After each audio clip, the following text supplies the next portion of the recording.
Prabowo digugat ke PT UN karena tak pecat Mendes Yandri Susanto.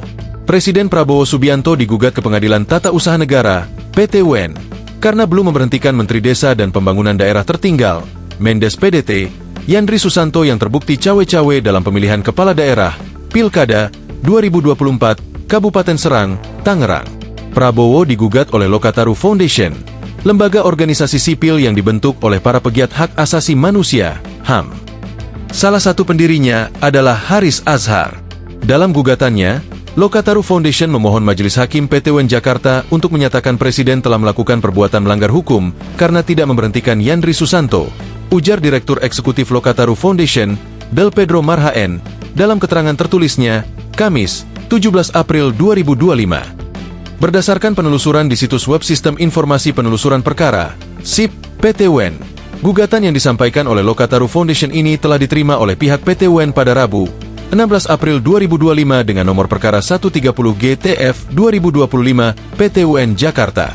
Lokataru meminta agar Majelis Hakim memerintahkan Presiden untuk segera mencopot Yandri Susanto sebagai Mendes PDT, serta mengangkat seseorang dengan integritas dan profesional untuk menggantikan Yandri.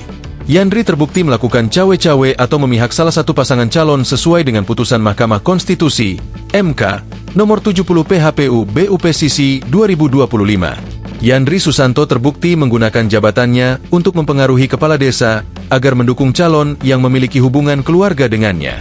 Tindakan ini dianggap melanggar prinsip netralitas pejabat negara, bertentangan dengan pasal 71 ayat 1 UU Pilkada, dan memenuhi unsur nepotisme sebagaimana diatur dalam UU nomor 28 tahun 1999, tegas Del Pedro.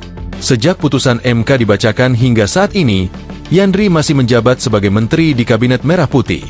Padahal, sesuai pasal 17 UUD 1945, Presiden memiliki wewenang dan tanggung jawab untuk mengangkat dan memberhentikan menteri, terutama ketika menteri tersebut terbukti melanggar prinsip integritas dan akuntabilitas, lanjut Pedro.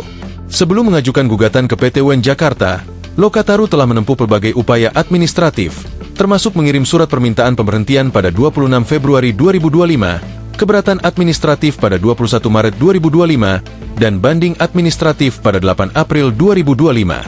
Disebutkan, tindakan Presiden yang tidak segera mencopot Yandri merupakan bentuk pembiaran atas pelanggaran hukum yang telah dibuktikan secara sah di pengadilan. Download Tribun X sekarang, menghadirkan lokal menjadi Indonesia.